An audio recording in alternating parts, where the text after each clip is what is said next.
The world seemed larger in the summer of the 1960s. Roads stretched like ribbons through the countryside and fields rippled like living seas. And the future felt endless for the young. It was early June, and in Espoo, Finland, 4 teenagers planned a small escape from the ordinary. They had their bicycles, a tent, and a battered old thermos full of lukewarm coffee, and the fragile excitement that comes knowing you still have everything ahead of you. Maila, Björklund, 15, just a dreamer. She sketched compulsively, birds, trees, the faces on her friends caught unawares. Her diary brimmed with half-formed poems, the kind that hinted at a world deeper and more sorrowful than the ones most 15-year-olds knew. When she smiled, which she did often, she tucked her hair behind her left ear, a small, unconscious gesture. Seppo, Boisman, 18, was her steady anchor. Tall and bull-shouldered, he had the manner of someone that was used to hard work and early mornings. His father worked in factories and Seppo often spoke about joining him.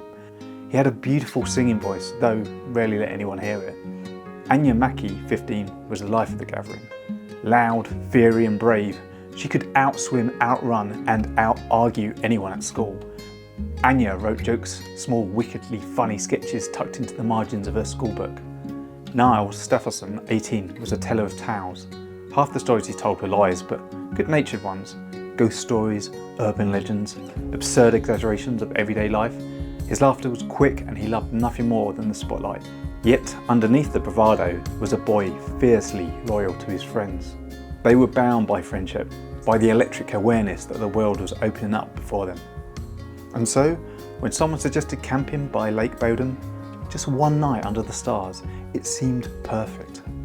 A last breath of childhood before life hurried them forward towards jobs, families, and the grey grind of adulthood. They pedalled out of the town that afternoon, their bicycles wobbling under the weight of their sleeping bags, a rickety tent and bags of snacks. The road wound through the forest, past fields thick with buttercups and dandelions. The sun hung low, a warm presence above the treetops. When they reached the northern shore of Lake Bodom, the place seemed almost enchanted. The water stretched out, a glassy expanse broken only by the occasional ripple of fish. Bird song echoed from the trees. The air smelled of pine, water and distant rain. They found a clearing just yards from the shoreline, soft with moss and shaded by tall birches. Here they decided they would set up camp.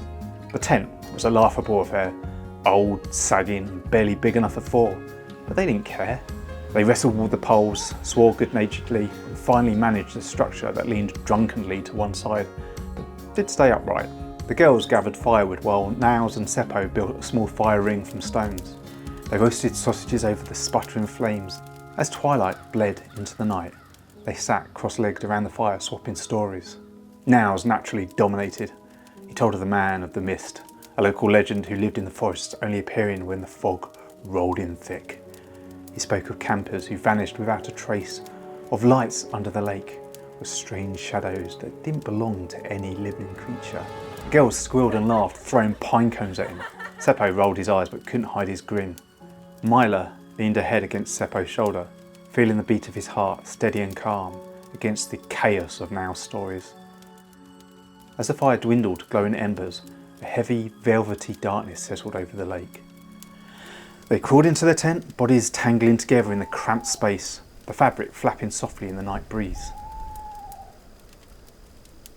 Outside, unseen by the laughing teenagers, the mist was beginning to rise. The night was warm and thick with humidity. Inside the tent, they slept well. At some point, Niles surfaced from a shallow dream, blinking blearily into the darkness. He heard it first, a slow, deliberate crunch of footsteps moving across gravel. Not an animal, it was too heavy. He stiffened, heart suddenly pounding in his chest. A shadow loomed against the canvas of the tent, distorted, faceless, huge. Niles' mouth went dry. He tried to sit up, but a wave of dizziness washed over him. The tent wall buckled inward, something pushing, pressing. Without warning, the canvas tore open, the rip sounded like a gunshot in the stillness. And then, everything exploded into chaos. The first blow came so fast it didn't even seem real. A blunt object, something heavy, something meant to hurt. It slammed through the thin fabric of the tent, connecting with Seppo's skull with a sickening wet thud. He cried out, a short, startled sound, half shout, half moan, Before anyone could even react, the attacker was inside. There was no warning, no words, only violence. The tent collapsed inwards as the shape barreled through. Nows tried to scramble up, but the cramped space made movement sluggish. Panicked, the world became a blur of shrieks, tearing fabric and the sickening crunch of flesh meeting metal or stone. Seppo, dazed but moving, threw himself between Maila and the attacker. A second blow sent him sprawling onto the blood-soaked floor, limbs twitching. Maila screamed a high animal sound and tried to claw her way out of the collapsing tent. A flash of metal caught the moonlight. A knife. It punched through the canvas like paper, stabbing Maila in the back, in the side, again and again with a frenzied rhythm. Nows fought back blindly, lashing out with his fists. Elbows, kicks. He landed one blow, he felt his knuckles crunch against bone. But it wasn't enough. The attacker turned on him, striking him across the face with brutal precision. Nows felt his jaw shatter, his teeth loosen and blood fill his mouth. He staggered backwards, tripping over the tangled bodies of his friends. Another blow to the head, and then hot, sticky pain of a blade slicing across his forehead. The world spun. Somewhere, Anja shrieked a single blood-curdling cry that cut off mid-breath. Nows collapsed, consciousness slipping away in a tide of agony. Through the haze, he saw a hand. Maila's groping for him. And then she was yanked backwards, her body dragged halfway out the tent. The attacker wasn't finished. He stabbed her again and again with a chilling mechanical focus, long after she'd stopped moving. And then, just as suddenly as it had begun, it ended. The figure stood over the carnage for a moment, breathing hard, and then faded back into the mist. Time passed, or perhaps it didn't. Nows lay broken, half aware of the world narrowing to a pinpoint of pain and darkness.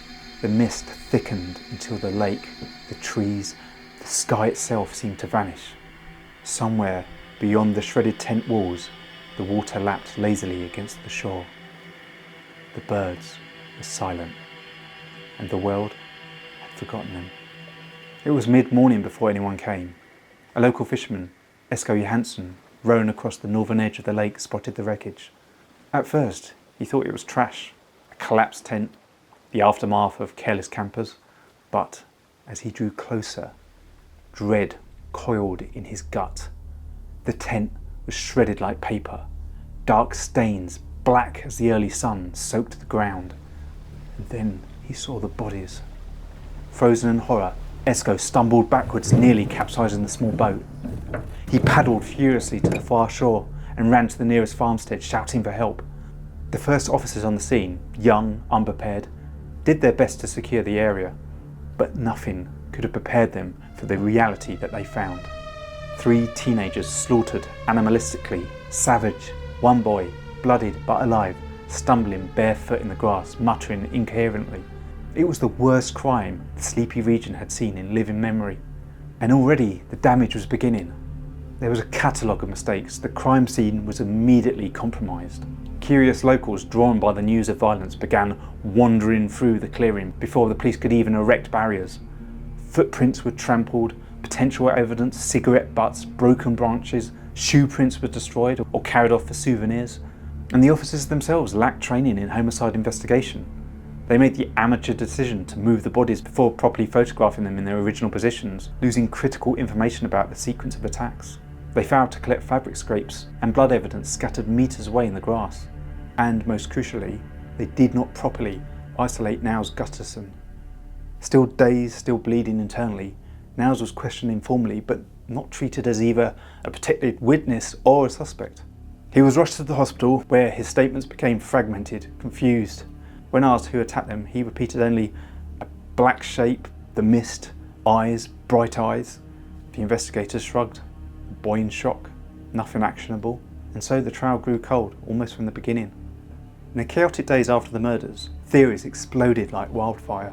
Locals spoke of vagrants, men wandering from town to town, sleeping rough by the lakes. One man in particular, a German called Carl Gilstrom, caught attention. He had a history of harassing campers, even reportedly firing a shotgun into the air to scare them away. But he had an alibi for that night, or so he claimed. And months later, he drowned himself in Lake Bodom. Is that guilt or a coincidence? but no hard evidence tied him to the crime. Some whispered that Seppo had been fighting with an unknown boy over Maila, that maybe someone had followed them out to the lake. But no rival was ever found, and Maila's friends insisted she had no other boyfriends. Some campers reported seeing a blonde man in his 30s near the campsite watching the teenagers from afar. But this man was never identified, so was he the killer? Or just another innocence lost in the fog of rumour? Years of silence. The case faded. The local police, embarrassed by their mistakes, quietly shelved the investigation. The families, they mourned as best as they could, burdened not just by the grief, but the crushing lack of answers. Every year, on the anniversary, fresh articles appeared in the newspapers. And each year the story grew stranger. The Lake Bodom Murders became legend. 2004, 40 years later, DNA analysis became a powerful tool. And someone, perhaps out of frustration, perhaps out of ambition, reopened the case. Blood samples taken from Niall's shoes, found hidden yards from the tent, were re-examined. The samples included blood from all 4 teenagers. Prosecutors built a new theory. Niall's, drunk and jealous, had attacked his friends in a blind rage. He'd then staged the scene afterwards to look like an outside attack. The trial in 2005 was a media circus. Old photographs were dragged out, new forensic experts argued over blood spatter patterns. Journalists speculated wildly. Was the quiet boy a secret monster? Prosecutors painted him as a jealous lover, enraged by a perceived slight from Maila. The defence portrayed him as a traumatised boy who had survived a brutal attack and been betrayed by a system desperate for a scapegoat. And in the end, the court acquitted him. There was no physical evidence tying him to the murder weapon, no credible witnesses, and too much doubt. And so the case returned to its natural state, unanswered. A simple memorial stands near the shore of Lake Bodom. Small stones, a plaque with their names, a place for the living to remember the dead. And tourists still come and still whisper about the killer who walked away unseen. On certain misty mornings, when the lake disappears into the cloud and the trees stand silent and dripping, some say you can feel it, the lingering echo of something terrible. The heavy, breathless hush of a world waiting for answers that will never come. Lake Bodom never gave up its secrets. 3 lives ended, 1 shattered forever. And the truth? It's still out there, somewhere in the mist, waiting. Do you believe it was a stranger? A drifter with no name? Or was the real killer walking free all along? If you want more stories like this, true mysteries, unsolved horrors, and the twisted side of real life, make sure to subscribe. Or, if you'd rather take a step into the unknown, into fictional nightmares and invented terrors, we've got those too. Truth or fiction. Sometimes the scariest part is not knowing which is which. If you enjoyed this story, please drop us a like. And if you love horror, check out the world's first interactive horror movie on our Indiegogo page and sign up with your email to keep up to date.